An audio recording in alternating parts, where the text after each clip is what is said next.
हम वही लोग हैं जो दूसरों के घरों पे जो है उनका गंद उठाने के बदले दोपहर की रोटी मांग के लाया करते थे। क्या ऐसा था या नहीं था?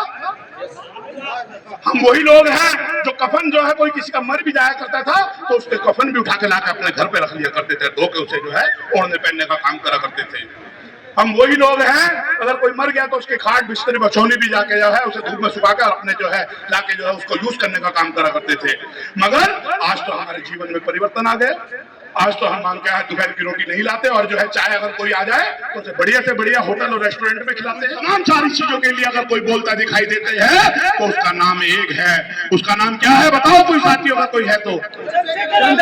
अगर आप लोगों के अधिकारों की कोई आवाज उठा रहा है, आपने उनको इस क्षेत्र के लोगों ने वोट नहीं दिया, वो यहाँ से चुनाव नहीं लड़े थे, वो चुनाव उत्तर प्रदेश से लड़े, मगर पूरे देश के लोगों की अगर आवाज कोई उठा रहे हैं तो वो चंद्रशेखर आजाद उठा रहे हैं।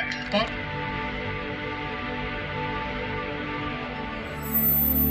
जो है आजाद भारत में हमारे लोगों के साथ क्या हो रहा है, कोई इस बात की आवाज उठाने के लिए तैयार नहीं है। मगर आपके बच्चे, आप लोगों के बच्चे जो है तैयार हो चुके हैं। भीम आर्मी और आजाद समाज पार्टी के माध्यम से आपके बच्चे तैयार हो चुके हैं। अपने हक अधिकारों की बात के लिए हम लोग जागरूक हो चुके हैं। अब हम लोग ज्यादा दिन रुकने वाले नहीं हैं और दूसरे लोगों को मौका देने वाले नहीं हैं। आने वाले समय आएगा, ये जयंती आज जरूर है, कोई चुनावी सभा नहीं है, कोई ये जो है 5 किलो आटा, 5 किलो चावल, 5 किलो चीनी देने के लिए कोई सभा नहीं है, ये कोई 2500 रुपए का ऐलान करने के लिए कोई सभा नहीं है, ये कोई फ्री में सिलेंडर देने के लिए कोई सभा नहीं है, मगर ये सभा है तो आपके अपने हक अधिकारों के प्रति सचेत करने के लिए सभाएं हैं। और इस तरीके की प्रोग्राम, इस तरीके की नुक्कड़ सभाएं हर गली हर मोहल्ले में आपको आने वाले समय में दिखाई देंगी। मैं आपको बताना चाहता हूं कि आप लोगों का अगर आप लोगों के हक अधिकारों की कोई बात कर रहा है तो वो कालू भाई जैसे लोग कर रहे हैं, वो संदीप बागड़ी जैसे लोग कर रहे हैं, वो सतपाल भाई जैसे लोग कर रहे हैं। वो ये नीला पढ़ना पहने वाला कोई भी व्यक्ति आपको दिखाई देगा वो आपकी आवाज को उठाने का काम कर रहे हैं। आपने एक शख्स को भी देखा होगा पार्लियामेंट में बोलते हुए, चाहे सफाई कर्मचारियों का मामला हो, चाहे सैनिकों का मामला हो, चाहे बहन बेटियों के ऊपर हो रहा है अन्याय अत्याचार का मामला हो, चाहे ठेकेदारी प्रथा का मामला हो, चाहे बॉर्डर में मरते हुए जवान का मामला हो, चाहे पुलिस का मामला हो, चाहे 4th क्लास कर्मचारियों की नौकरी का मामला हो, अगर उन तमाम सारी चीजों के लिए अगर कोई बोलता दिखाई देते हैं तो उसका नाम एक है। उसका नाम क्या है बताओ कोई साथियों का कोई है तो? अगर आप लोगों के अधिकारों की कोई आवाज उठा रहा है, आपने उनको इस क्षेत्र के लोगों ने वोट नहीं दिया, वो यहाँ से चुनाव नहीं लड़े थे, वो चुनाव उत्तर प्रदेश से लड़े, मगर पूरे देश के लोगों की अगर आवाज कोई उठा रहे हैं तो वो चंद्रशेखर आजाद उठा रहे हैं। जब कोई आदमी मेहनत करता है, जब कोई आदमी संघर्ष करता है तो हमारी भी जिम्मेदारी बनती है, क्योंकि वो हमारे ही समाज के, हमारे ही परिवार से जो है, हमारा ही भाई है, हमारा ही दोस्त है, हमारे ही जो है हमारी खून से है। तो हमें ऐसे लोगों की जिम्मेदारी बनती है, जब बच्चे संघर्ष कर रहे हो तो माँ बापों को भी साथ में लग के उनके संघर्ष करना चाहिए और उनकी बात को आगे बढ़ाना चाहिए। क्योंकि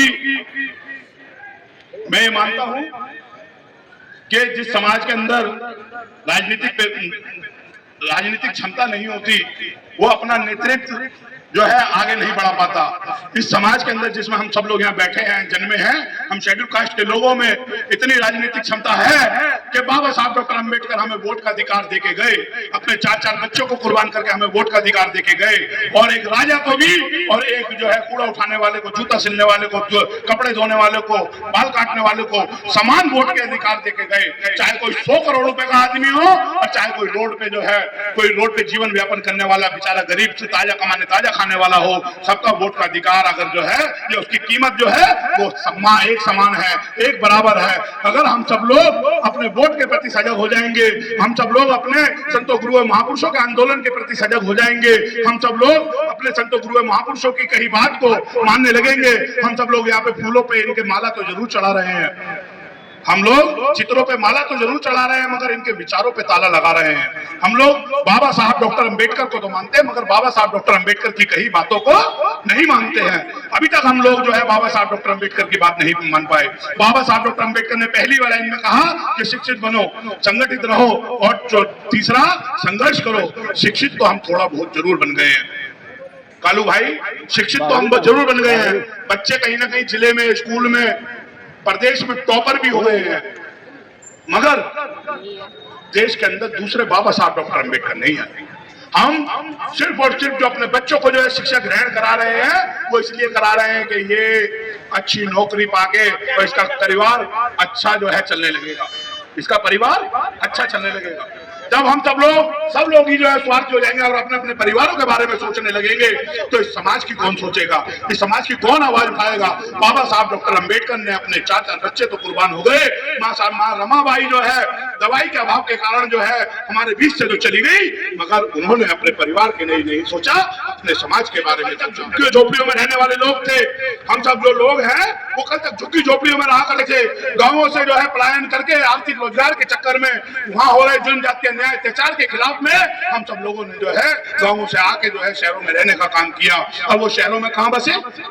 कोई नाले के किनारे बस गया, कोई फ्लाईओवरों के नीचे बस गया, कोई फॉरेस्ट की लैंड पे बस गया, कोई रेलवे के किनारे बस गया और वहां से जो है झुग्गियां उठा के आज ये महलों जैसे दिखने वाले मकान जो आपको दिख रहे हैं ये बाबा साहब डॉक्टर अंबेडकर की बदौलत है। कल तक जो लोग झुग्गियों झोपड़ियों में रहा करते थे और आज वो महलों जैसे मकानों में रह रहे हैं वो किसी और की बदौलत नहीं, वो सिर्फ और सिर्फ एक बाबा जिसका नाम बाबा साहब डॉक्टर अंबेडकर है। इस देश के अंदर हजारों हजार बाबा हुए, इस देश के अंदर हजारों हजार बाबा हुए संविधान लिखने से पहले, मगर एक बाबा ऐसे हुए जिनका नाम बाबा साहब डॉक्टर अंबेडकर है। फिर उनकी बदौलत हमारे जीवन में परिवर्तन आ गया। कल तक हम लोग जो लोग दूसरों के यहाँ पे मांग के खाया करते थे, मेहनत करके दूसरों के यहाँ दोपहर की रोटी मांग के खाया करते थे, आज वो लोग मांगने वाले से देने वाले हो गए। यही बाबा साहब डॉक्टर अंबेडकर की मेहरबानी है, यही बाबा साहब डॉक्टर अंबेडकर का करिश्मा है। नौजवान साथी नहीं जानते कि कितने अन्याय अत्याचार सह के हमारे माँ बापों ने हमें पाल पड़ोस के यहाँ तक पहुंचाया, कितनी जुल्म जाति, कितनी जात पात ऊंच नीच जात पात का जो है शोषण का शिकार होकर हम लोग यहाँ तक पहुंचे हैं। हम वही लोग हैं जो दूसरों के घरों पे जो है उनका गंद उठाने के बदले दोपहर की रोटी मांग के लाया करते थे। क्या ऐसा था या नहीं था? हम वही लोग हैं जो कफन जो है कोई किसी का मर भी जाया करता था तो उसके कफन भी उठा के लाकर अपने घर पे रख लिया करते थे, धो के उसे जो है ओढ़ने पहनने का काम करा करते थे। हम वही लोग हैं अगर कोई मर गया तो उसके खाट बिस्तर बछौनी भी जाके जो है उसे धूप में सुखाकर अपने जो है लाके जो है उसको यूज करने का काम करा करते थे। मगर आज तो हमारे जीवन में परिवर्तन आ गए। आज तो हम मांग के दोपहर की रोटी नहीं लाते और जो है चाय अगर कोई आ जाए तो उसे बढ़िया से बढ़िया होटल और रेस्टोरेंट में खिलाते हैं। आज तो हम जो है कपड़े जो पहन रखे हैं हमने, आज तो कोई हम उत्तरायण पहनते नहीं, दूसरों के जो है उत्तरायण पहनते नहीं, आज तो हम शोरूमों से ला के पहन रहे हैं। बढ़िया बढ़िया बहन बेटियां भी बढ़िया बढ़िया कपड़े पहन रही है, नौजवान साथी भी बढ़िया बढ़िया शोरूमों से ला रहे हैं। ये परिवर्तन अगर किसी की बदौलत हुआ तो उसके पीछे सिर्फ एक नाम है, मेहनत जरूर हमारे माँ बापों ने करी है, मेहनत जरूर हमारे माँ बापों ने करी है, मगर उस मेहनत का असली मेहनतनामा, उस मेहनत का असली उसको जो अधिकार जो मिला वो सिर्फ और सिर्फ बाबा साहब डॉक्टर अंबेडकर और भारतीय संविधान की बदौलत मिला। और नहीं तो हमारी वही हालात थे जो हम कल तक थे अगर ये संविधान नहीं होता और उसके अंदर जो इंक्रीमेंट्स हुए, उसके अंदर जो पे कमीशन हुए, अगर वो ना होते तो हमारे हालात जैसे 20 साल 30 साल 40 साल पहले तक थे वैसे के वैसे रहते। तो ये जो तत्कालीन लोग हैं, ये तत्कालीन सरकारें हैं, वो देश के अंदर से हम कमजोर वर्ग के लोगों को विनाश करना चाहते हैं। कि देश के अंदर से सरकारी शिक्षा को खत्म करके प्राइवेट लोगों के हाथ में बेच देना चाहते हैं, जिससे कमजोर वर्ग के लोग अपने बच्चों को ना पढ़ा सके, जिससे कमजोर वर्ग के लोगों का इलाज ना हो सके, जिससे कमजोर वर्ग के लोगों को शिक्षा और रोजगार से रोका जा सके। ये लोग ये चाहते हैं। मैं आप लोगों से कहना चाहता हूँ, हम लोगों की चाहत है जहाँ पे सफाई करने वाले का बच्चा पढ़ता हो वहीं पर उस क्षेत्र के अंदर उस क्षेत्र के विधायक का, उस क्षेत्र के एमपी का, उस क्षेत्र के पार्षद का, उस क्षेत्र के एसपी का, उस क्षेत्र के डीएम का बच्चा भी वहीं पढ़े। तो हमारी ये चाहत है, हमारी चाहत है समान शिक्षा मिले, हमारी ये चाहत है समान चिकित्सा मिले। जहाँ एक जो है ठेले चलाने वाले के माँ बापों का इलाज हो रहा हो, गरीब मजदूर कमजोर वर्ग के लोगों का इलाज हो रहा हो, उन्हीं हॉस्पिटलों में एसपी डीएम, उन्हीं हॉस्पिटलों में पार्षद एमएलए एमपी के जो है परिवार का इलाज हो, उसका इलाज हो, तब जाके जो है शिक्षा और चिकित्सा व्यवस्था में परिवर्तन आएगा। यही जो है हमारी चाहत भीम आर्मी और आजाद समाज पार्टी के लोगों की है कि हम सब लोग देश के अंदर जो हमें हमारे अधिकार छीने जा रहे हैं उन अधिकारों को हमें लौटाया जाए। भीम आर्मी और आजाद समाज पार्टी के लोग निरंतर संघर्ष कर रहे हैं, निरंतर कभी धरने के नाम से तो कभी सभाओं के नाम पे अपने लोगों को तैयार करने का काम कर रहे हैं, अपने लोगों को जागरूक करने का काम कर रहे हैं, अपने लोगों के बीच में पहुंच के उन्हें दोस्त और दुश्मन की पहचान कराने का काम कर रहे हैं, अपने लोगों में पहुंच के उन्हें अपने और पराई की पहचान कराने का काम कर रहे हैं। साथियों, मैं आप लोगों से कहना चाहता हूं कि हमें भीम आर्मी से कल भी जुड़ना है और हमें भीम आर्मी से आज भी जुड़ना है। हमें बाबा साहब डॉक्टर अंबेडकर के विचारों को कल भी मानना है, हमें बाबा साहब डॉक्टर अंबेडकर के विचारों को आज ही मानना है। इससे अच्छा है कि कल हम किसी का न्याय अत्याचार का शिकार होके बाबा साहब डॉक्टर अंबेडकर के विचारों से प्रेरित होकर भीम आर्मी में जुड़ेंगे। मैं आप लोगों को कहता हूं कि आज से सम्मान, आज आपके भाई आपके बच्चे संघर्ष कर रहे हैं, उनसे जुड़ जाए और उनके हाथों को मजबूत करें। आपने मुझे सुना, बहुत बहुत धन्यवाद, आपका शुक्रिया।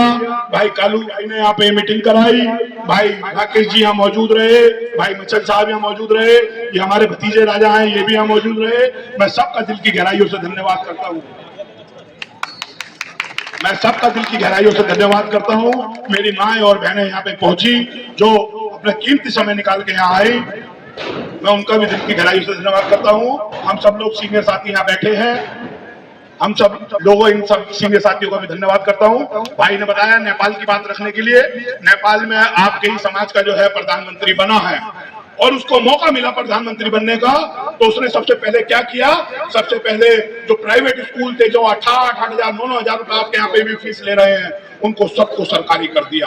जो प्राइवेट हॉस्पिटल थे जहाँ पे 1-1, 1.5, 2-2 लाख रुपए, जैसे आपके यहाँ पे भी मैक्स है, वैशाली है, वसुंधरा क्या नाम है, मैक्स है, BL कपूर है, और जो अच्छे हॉस्पिटल है, अपोलो है, आकाश है, इन हॉस्पिटलों में जिसमें 1-1 लाख रुपए का एक दिन का खर्चा है, उनको भी जो है प्राइवेट करने का काम कर दिया गया। अगर हमें भी जो है दिल्ली उत्तर प्रदेश के अंदर मौका मिलेगा, जहाँ पे सफाई कर्मचारी, जहाँ पे MLA MP मिनिस्टर का इलाज होता होगा, वहीं पर ही जो है सफाई कर्मी के परिवार का इलाज होगा, ठेले चलाने वाले का इलाज होगा, सब्जी बेचने वाले के परिवार का इलाज होगा। हमारी भी चाहत यही है, समान शिक्षा हो, समान चिकित्सा हो, जैसे इस देश के अंदर समान वोट का अधिकार सबको मिला, चाहे कितने ही पैसे वाला क्यों ना हो, चाहे कितना ही गरीब क्यों ना हो, सबका एक वोट की कीमत एक है, सबका एक वोट की कीमत बराबर है।